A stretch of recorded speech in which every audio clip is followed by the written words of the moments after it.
Hello, I'm John Mamias, Executive Producer at CD Projekt Red, and welcome back to our continued development diary series on The Witcher 2, Assassins of Kings, and now the Enhanced Edition. Today we're going to delve into some of the new features we've created for the Enhanced Edition.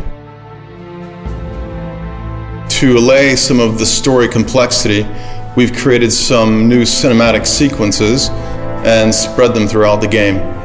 Our partner, Platige Image, will first talk about the new intro that we've created, and after that, our cinematics and art producer will talk about more of the cinematic sequences in the game. Just after finishing The Witcher 1, CD Projekt came to us with the idea of the intro for The Witcher 2, and it was quite a long time ago. It was like 3 years ago, and Witcher 2 wasn't even there. It was just an idea. The intro fills in an important piece of the backstory. Those who've played The Witcher 2 might remember that King Demavend's death at the hand of an assassin is something of a known fact at or near the beginning of the game. The intro shows exactly how that happened, and it shows it in spectacular fashion.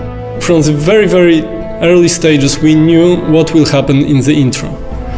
We also quite early knew where it will happen, because the idea of the action happening on the boat was very early in the process, and it came directly from CD Projekt.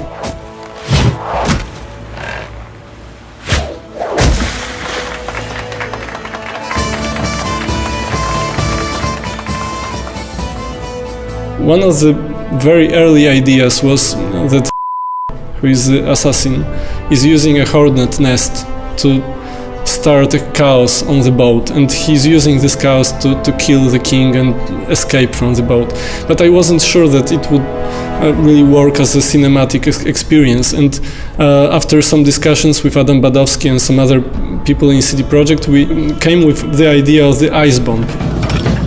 At the beginning we see the ship, the party, the jesters fooling around, then there's a freezing of the ship and the havoc that the assassin creates among the crew members. We wanted this final moment, crowning the whole action, to be really brutal, raw and ugly. I've realized that it will be so much more interesting and there will be so much more tension if we actually make the assassination during the collapsing of the ship. And this idea was very late in the process. It was after all these stages of acceptation, and it already changed everything, but we loved it so much in Platige, and the people in CD Projekt also loved the idea, that we decided like week before the start of the production to change this detail, which actually changed everything.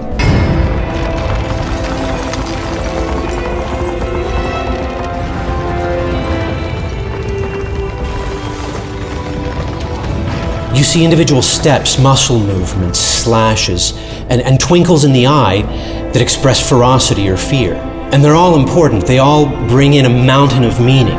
They suck you in and draw you to the edge of your seat, and bam, 3.5 minutes and you know you're gonna have one badass motherfucker to contend with.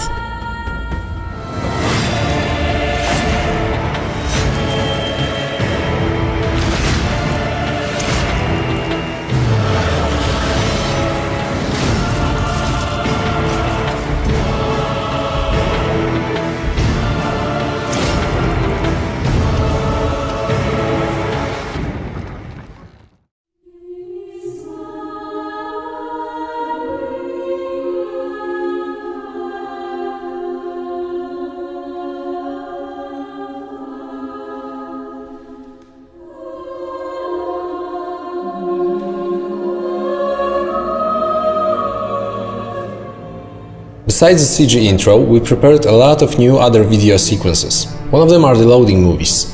They were constructed to summarize what happened in the previous act and create a smooth transition to the next one. Grabbing Geralt, I embarked on a voyage upriver, deeper into the Pontar Valley.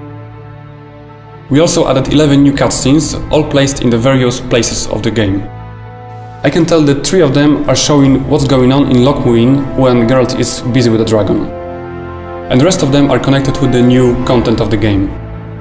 Another type of video sequences that we prepared for the Enhanced Edition are the final boards. These are the short movies that are combined at the end of the game into one big movie that summarizes what happened in the game. Depending on the player choices, you can end up with 12 versions of those movies. Especially for this part of the game, we composed new music and recorded it with a live choir. The Witcher had traveled far and wide in search of the Kingslayers. Along the way, he had met both the righteous and scoundrels, Bernard Laredo amongst the latter. Additionally, we've prepared a completely new outro for the game. It was fully rendered on our own technology, Red Engine. And right from the start we decided it was going to take place in a whole new location, so yeah, we created a whole new location for it, which includes like new trees, new bushes, everything, just to have it geologically different. We also wanted to create this perfect view, and I think we achieved it is with this bridge that goes across a river. There's a forest on each side of the river. There's a mountain far off in the distance. It looks absolutely stunning, and I hope you guys will like it. So we've only just scratched the surface of the new content we're adding to Witcher 2 Assassins of Kings Enhanced Edition. Stay tuned for the next Diario, where we talk about the new gameplay mechanics, as well as the new quests and the new characters.